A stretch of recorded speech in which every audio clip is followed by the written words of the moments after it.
오늘의 육아 헤드라인입니다. 한국소비자원은 블라인드 줄로 인한 어린이 질식 사고가 지속적으로 발생한다며 주의를 당부했습니다. 교통안전공단에 따르면 빗길 교통사고 10건 가운데 4건 이상이 장마철인 6월에서 8월에 집중된다고 밝혔습니다. 보건복지부는 난임치료 재반 비용에 대해서 내년부터 건강보험 적용 방안을 추진한다고 밝혔습니다. 이상 오늘의 육아 헤드라인이었습니다. 임신 5개월 차에 접어들면 태아는 소리를 듣게 됩니다. 나긋나긋한 목소리로 아기에게 말을 걸어주시되 특히 아빠의 낮은 목소리는 아기에게 민감하게 전달돼 태교에 많은 도움이 된다고 합니다. 엄마와 아빠, 아기 모두가 행복한 태교로 이 시기를 잘 보내시기 바랍니다. 육아 포커스 첫 소식부터 만나보시죠. 서울시가 발표한 도시정책 지표에 따르면 서울은 1, 2인 가구가 절반을 차지하는 것으로 나타났고 평균 48.9살의 남성 가장, 학력은 전문대를 졸업한 경우가 가장 많았습니다. 평균 가구원 수는 2.64명이었는데요. 10년 전에 비하면 평균 나이는 1살 많아지고 학력은 높아졌으며 가구원 수는 줄었습니다. 가구원 수가 줄어든 것은 1인, 2인 가구가 늘었기 때문. 전체 가구의 48.6%가 1인, 2인 가구에 해당하다 보니 몸이 아프거나 우울할 때, 금전적 도움이 필요할 때 도움이 청할 사람이 없다고 말하는 사람도 많았습니다. 가구원 수가 줄어드는 가운데 가족에 대한 신뢰는 10점 만점에 9점에 가까울 정도로 높았지만 이웃이나 공공기관에 대한 신뢰는 5점대로 낮아서 공동체를 믿고 의지하는 수준은 높지 않은 것으로 드러났습니다. 자녀 세대의 경우 개인의 노력으로 계층이 상승할 가능성이 본인 세대보다 더 높다고 보는 다소 의외의 결과도 나왔습니다. 서울살이의 형태로는 전세가 가장 많았고 월세 비중도 갈수록 늘고 있는 것으로 나타났습니다. 특히 30대 가구주의 경우 88%가 전월세에 거주하고 있었으며 30대의 월세 거주 비율은 지난 10년 새 20%포인트 이상 증가했습니다. 이번 조사는 서울시가 지난해 시내 2만 가구와 서울 거주 외국인 2,500명을 대상으로 방문 면접을 실시해 발표한 것으로 서울시 열린 데이터 광장을 통해 확인할 수 있습니다. 창문에 걸어 햇빛 차단 등 용도로 쓰는 블라인드에 달린 줄로 인한 안전사고가 매년 한두 건 정도 발생하고 있어 주의가 필요합니다. 어린 자녀가 있는 가정에선 아이들의 손에 닿지 않도록 줄을 묶거나 고리에 걸어 관리해야 안전사고를 예방할 수 있습니다. 일상 속에서 쉽게 접할 수 있는 블라인드 줄이 소리 없는 흉기로 돌변하는 경우가 발생하고 있습니다. 한국소비자원이 파악한 블라인드 줄로 인한 질식 사례는 매년 한두 건 정도. 지난해 9월 경기도의 한 가정집에선 7살 A군이 블라인드 줄에 목이 묶여 결국 숨지는 사고가 발생하기도 했습니다. 1996년부터 2012년 사이 블라인드 줄로 인한 질식 사망 사고만 총 184건이 발생한 미국의 경우 블라인드 줄에 의한 사고를 가정 내 위해 요소 중 하나로 규정할 정도입니다. 블라인드 줄로 인한 사고는 대부분 어린 자녀들이 있는 가정에서 발생하기 때문에 관리 등에 각별히 신경 써야 합니다. 블라인드 줄이 아이들의 손에 닿지 않게 묶거나 고리에 걸어둬야 안전사고를 예방할 수 있습니다. 하지만 시중에 유통 중인 제품 대부분이 이런 내용을 제대로 알리지 않아 피해를 키우고 있다는 지적입니다. 블라인드 제품을 시중에서 구매를 해서 표시 실태를 조사를 했었는데 품질 표시가 제대로 돼 있지 않아서 블라인드 제조 업체 차원에서 안전사고 예방을 위한 주의사항 등을 알리는 일도 필요하지만 소비자들 스스로가 이런 사고가 언제든지 발생할 수 있다는 점을 인지하고 안전사고를 예방하기 위해 늘 신경 쓰고 노력하는 게 무엇보다 중요합니다. 빗길 교통사고 10건 가운데 4건 이상이 장마철인 6월에서 8월에 집중된다는 조사 결과가 나왔습니다. 교통안전공단은 2013년부터 지난해까지 발생한 빗길 교통사고 5만 3천 건 중 44%가 6월부터 8월 사이에 발생했다고 밝혔습니다. 이 기간 빗길 교통사고로 인한 사망자는 전체 33%를 차지했습니다. 또 빗길 교통사고 치사율은 2.5명으로 맑은 날 교통사고의 1.25배로 집계됐습니다. 최근 3년간 빗길 교통사고로 인한 월별 중상자 수는 7월이 3,500여 명으로 최다였습니다. 최근 실내 수영장이나 야외에서 물놀이 사고가 빈번하게 일어나고 있습니다. 여름철 물놀이 사고는 예고 없이 찾아오는 만큼 항상 주의를 기울여야겠습니다. 지난 6월 16일 인천의 한 실내 수영장을 찾은 초등학교 1학년 A군. 수영 강습을 받던 A군은 강습 도구를 놓치며 물에 빠져 숨졌습니다. 수영 강사가 바로 옆에 있었지만 물에 빠진 A군을 미처 발견하지 못했습니다. 지난 6월 13일 경기도 일산의 한 실내 수영장에서도 사고가 있었습니다. 수영 강습을 마친 8살 B군이 실내 수영장으로 이동해 놀다 익사한 것. 당시 실내 수영장에 있던 강사는 뒤늦게 B군을 발견했지만 이미 숨을 거둔 상태였습니다. 여름철이 다가오면서 아이들이 물에 빠져 숨지는 사고가 잇따르고 있습니다. 물놀이 사고는 어른도 예외는 아닙니다. 지난 6월 19일 경기도 가평에서는 수상 레저시설을 찾은 31살 정모 씨가 물에 빠져 숨졌습니다. 화보 촬영차 레저시설을 찾았던 정 씨는 사고 당시 구명조끼를 입지 않고 물놀이를 즐기다 변을 당했습니다. 경찰은 레저시설 업체의 안전조치가 미흡했는지 여부 등을 조사 중입니다. 여름철에는 물놀이 사고에 대한 우려가 높은 만큼 수영장에 더욱 철저한 안전관리가 필요해 보입니다. 임신에 어려움을 겪는 부부가 시술을 받는 데 드는 치료비 부담이 조금 줄어들 전망입니다. 보건복지부는 난임치료 시술비와 시술대 검사비와 마취비 등 재반 비용에 대해서 내년부터 건강보험 적용 방안을 추진한다고 밝혔습니다. 또 난임치료를 받는 근로자에게 3일간 무급 휴가를 주는 제도를 도입할 계획입니다. 난임은 부부가 피임하지 않고 1년 이상 정상적인 부부관계를 해도 임신하지 못하는 상태로 매년 20만 명 이상이 난임 진단을 받고 있습니다. 농촌진흥청이 신선 농산물의 식중독균 감염 여부를 손쉽게 확인할 수 있는 키트를 개발했습니다. 더운 날씨 탓에 식중독 사고가 집중되는 시기. 마트 등에서 구입한 뒤 간단히 씻어 바로 먹는 상추나 깻잎, 방울토마토 등이 유통 과정에서 상하지는 않았을지 특히 우려가 되는 시기이기도 합니다. 생산이나 유통 과정에서 식중독균 검사가 이루어지면 식중독 사고를 막을 수 있겠지만 수확에서 유통, 판매까지 빠르면 하루 안에도 이루어지는 신선 농산물 특성상 검사에 어려움이 있습니다. 표준 검사법인 선택배치법을 통한 검출은 결과가 나오기까지 2, 3일 걸리고 유전자 진단법 등은 고가의 장비와 전문 연구 인력이 필요하기 때문입니다. 농촌진흥청이 이런 번거로움 없이 손쉽게 식중독균을 검출할 수 있는 키트를 개발했습니다.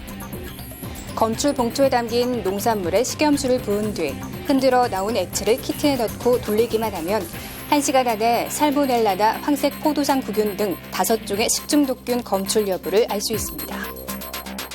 제작을 할 때 들어가는 재료 비용은 한 5천 원 정도로 소요가 되어서 기존보다는 많이 저렴하게 검사를 할 수 있을 것으로 저희가 기대하고 있습니다. 그 농산물을 생산할 때 유통하기 전에 빨리 식중독 오염 여부를 확인할 수 있기 때문에 농촌진흥청은 산업체 기술 이전을 통해 키트를 내년 중 상용화한다는 계획입니다. 만 12세에서 13세 여학생을 대상으로 자궁경부암 무료 예방접종이 시작됐습니다. 어떤 백신이든 부작용은 있는 만큼 접종할 때 어떤 점을 주의해야 하고 부작용 발생 시 어떻게 대처해야 하는지 알려드립니다. 주사를 맞은 후 통증이 느껴지고 열이 나거나 붓는 증상은 흔히 나타나는 이상 반응입니다. 문제는 심한 알레르기 반응 등으로 위험한 상황에 처한 적이 있는 경우입니다. 아나필락시스가 대표적인 예.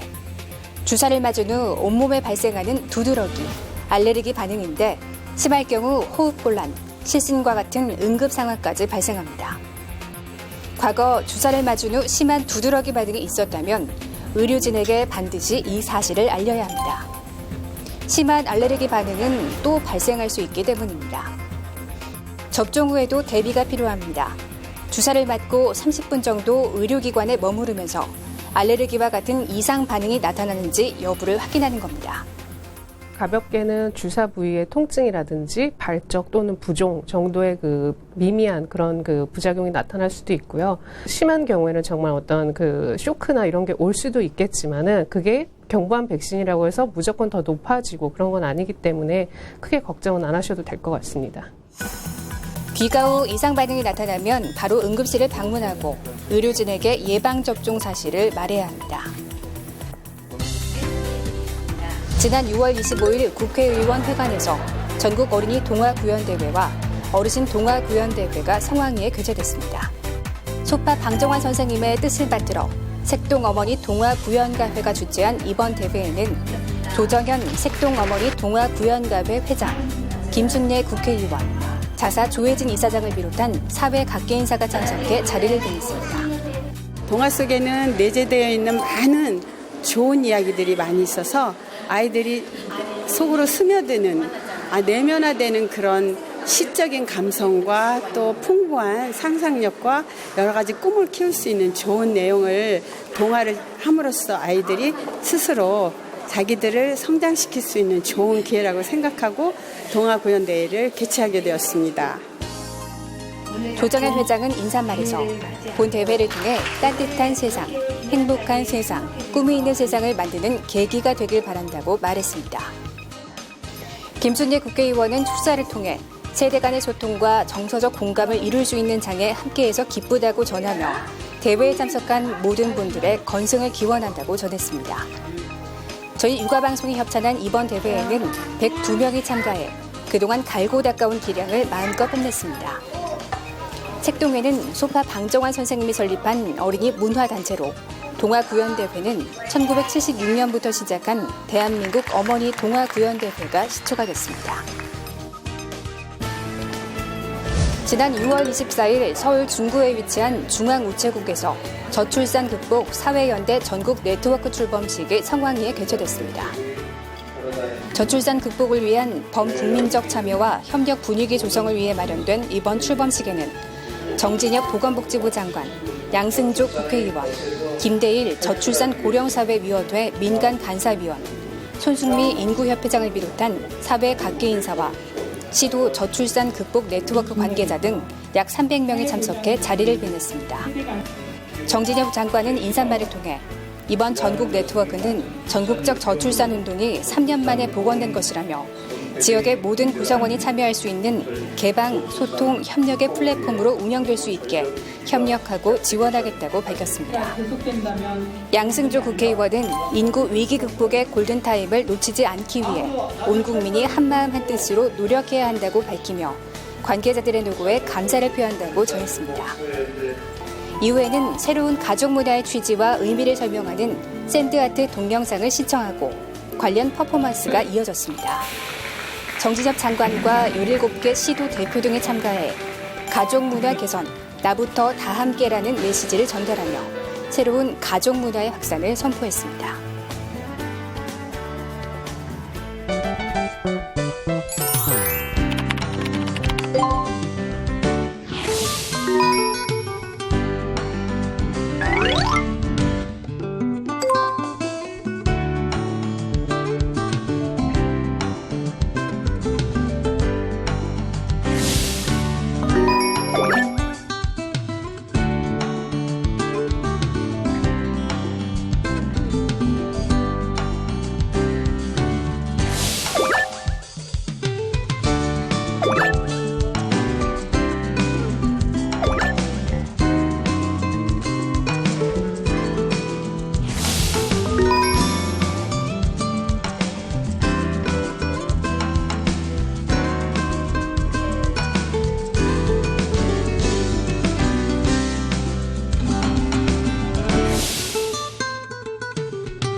안녕하십니까. 육아방송 시청자 여러분.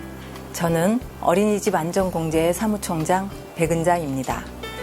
어린이집 안전공제회는 2009년 영유아보육법 제31조 2에 의해 설립된 특수법인으로 어린이집에서 발생하는 사고에 대해서 신속, 적정한 보상과 체계적인 안전예방 사업을 추진하기 위해 설립되었습니다. 2012년에 개정된 영유아보육법으로 인해 전국의 모든 어린이집은 안전공제회에 당연 가입하게 되었고 그 이후로 공제 및 안전사고 예방을 위한 서비스를 제공받고 있습니다. 저희 공제회는 합리적인 공제료를 산출하여 현장에서 일하시는 보육교직원 여러분의 부담은 줄이고 아이들의 사고로 가슴 아픈 학부모 여러분에게는 적정한 보상을 통해서 조금이나마 위로가 될 수 있도록 노력하고 있습니다.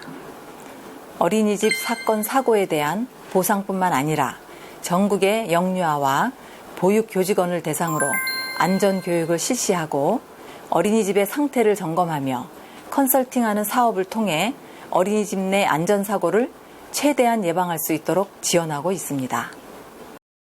하지만 아무리 조심하더라도 안전사고는 늘 발생합니다. 영유아는 위험에 대한 인지 능력이나 대처 능력이 부족하기 때문입니다.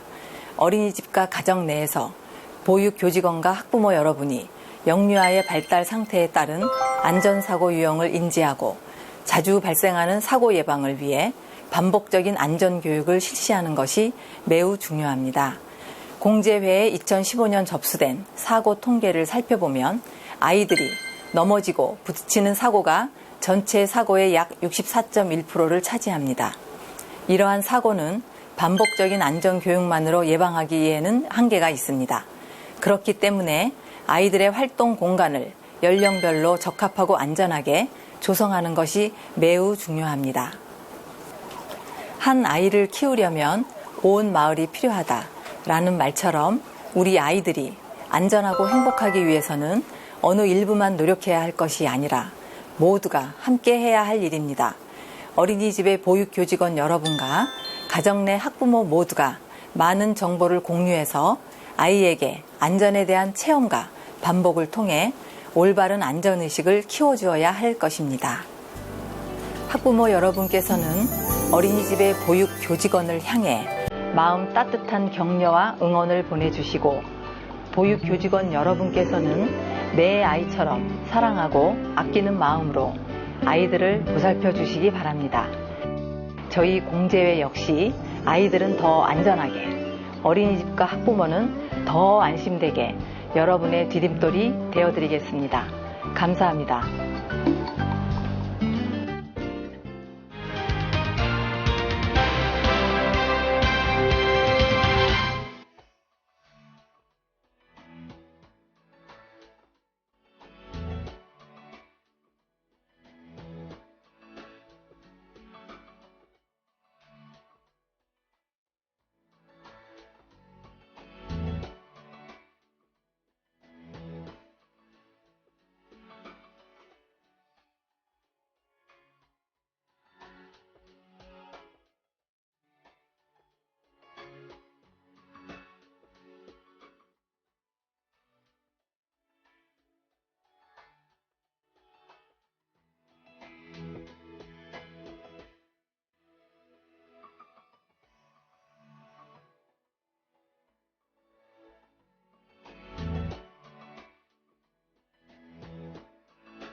이달부터 시행되는 맞춤형 보육제도를 두고 논란이 뜨겁습니다.